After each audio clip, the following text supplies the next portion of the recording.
అందరికీ నమస్కారం. ఈ వీడియోలో మనం ఏఐ అంటే ఏంటో తెలుసుకుందాం. అసలు ఏఐ ఎలా చేంజెస్ తీసుకొస్తుంది, ఏఐ ఎక్కడెక్కడ ఉపయోగపడుతుంది, ఇవన్నీ తెలుసుకుందాం. అసలు ఏఐ ఎన్ని రకాలు? AI 2 types. ఒకటి నేరో ఏఐ, ఇంకోటి జనరల్ ఏఐ. నేరో ఏఐ వచ్చేసి గూగుల్ మ్యాప్స్, సిరి లాంటివి పనిచేస్తుంది.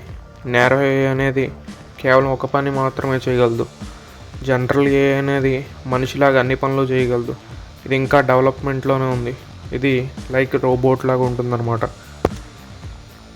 అసలు ఏఐలో లేనిది మనిషిలో ఉన్నవి ఏమిటో తెలుసుకుందాం.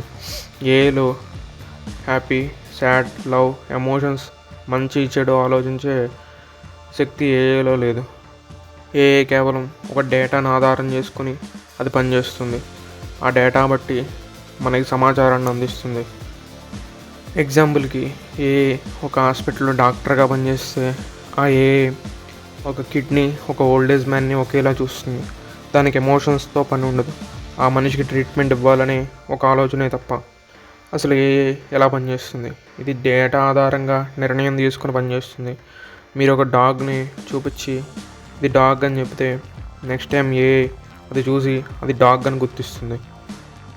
ఏఐకి నిర్ణయం తీసుకునే శక్తి ఉండదు. అది కేవలం ఒక డేటాను చూసి ఆధారంగా చెప్తుంది. దానికి మంచి చెడు అని ఏమి భేదాలు ఉండవు.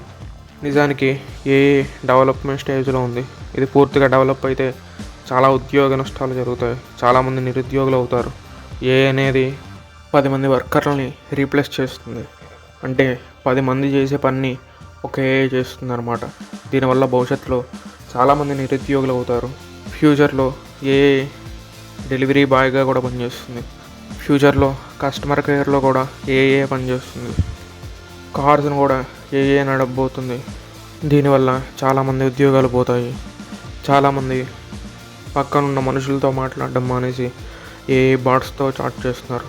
దీనివల్ల చాలామంది డిప్రెషన్కి ఎక్కువగా లోనవుతున్నారు. ఏఐ అనేది మనిషిని ఒంటరివాడిని చేస్తుంది. దీనివల్ల చాలా డిప్రెషన్ నష్టం వస్తుంది. ఏఐకి తెలియకుండా మనమంతా బానిసలం అవుతున్నాం. నిజానికి ఏఐ మనం మాట్లాడుకునే ప్రతి మాట వింటుంది. మనం ఏం చేస్తున్నాం అన్నీ గమనిస్తుంది. మనం ఏం ఆలోచిస్తున్నాం అన్నీ ఏఐ చూస్తుంది. ఇది మనిషికి చాలా ప్రైవసీ నష్టాన్ని కలిగిస్తుంది. అసలు మన పర్మిషన్ ఏది లేకుండానే మన సమాచారాన్ని అంతా సేకరిస్తుంది. ఏఐ మనల్ని అడగకుండానే మన డేటా అంతా యూస్ చేస్తుంది. చిన్నపిల్లలు ఏఐ టాయ్స్తో ఆడుకోవడం వల్ల, ఎక్కువ సమయం గడపడం వల్ల వాళ్ళ సహజమైన థింకింగ్ పోతుంది. నిజమైన అనుభవాల స్థానంలో ఏఐ రావడం చాలా బాధాకరం. ఫ్యూచర్లో మనం ఏం తినాలి, ఎక్కడికి వెళ్ళాలి, ఏం చేయాలి, ఎక్కడేం కొనాలి అంతా ఏఐ నిర్ణయిస్తుంది. నిజానికి మనం ఇన్స్టాలో వచ్చే యాడ్స్, ఫేస్బుక్లో వచ్చే యాడ్స్ ఇవన్నీ ఏఐ అల్గారిథం సజెస్ట్ చేస్తుంది. ఏఐ మనకు నచ్చిన కంటెంట్ని చూపించడానికి వర్క్ చేస్తున్నది. ఇప్పుడు ఏఐ హెల్త్ కేర్లో కూడా పనిచేస్తుంది. ఎక్స్రే, ఎంఆర్ఐ స్కాన్లను చదివి క్యాన్సర్ డిటెక్ట్ చేయడానికి స్మార్ట్ ఫిట్నెస్ బ్యాండ్లో హార్ట్ రేట్, బీపీ మానిటరింగ్ చేస్తుంది. ఏఐ ఒక టీచర్గా కూడా మారి పిల్లలకి లెసన్స్ టీచ్ చేస్తున్నది. వాళ్ళు ఏ సిలబస్ నేర్చుకోవాలి ఇదంతా కూడా ఏఐ సజెస్ట్ చేస్తుంది. ఏఐ అనేది మనం చేసే ఏటీఎం ట్రాన్సాక్షన్స్ దగ్గర నుంచి మనం కాల్లో ఎవరితో మాట్లాడుతున్నాం, ఏం మాట్లాడుతున్నాం అన్నీ గమనిస్తూనే ఉంటుంది. మన క్రెడిట్ కార్డ్ సివిల్ స్కోర్ను కూడా ఏఐ నిర్ణయిస్తుంది. టెస్లా లాంటి కంపెనీల్లో ఏఐని వాడే కార్లు వచ్చేసాయి. ఏఐ ఆ కార్లని నడుపుతుంది. మన గూగుల్ మ్యాప్స్లో ట్రాఫిక్ అప్డేట్స్, రీరూటింగ్ ఇవన్నీ కూడా ఏఐ చేస్తుంది.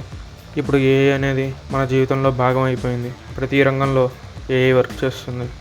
కానీ మనిషిలాగా ఆలోచించే శక్తి ఏఐకి లేదు. ఏఐ కేవలం ఒక డేటా ఆధారంగా వర్క్ చేస్తుంది. దానికి మంచి చెడు అని ఆలోచించే శక్తి లేదు.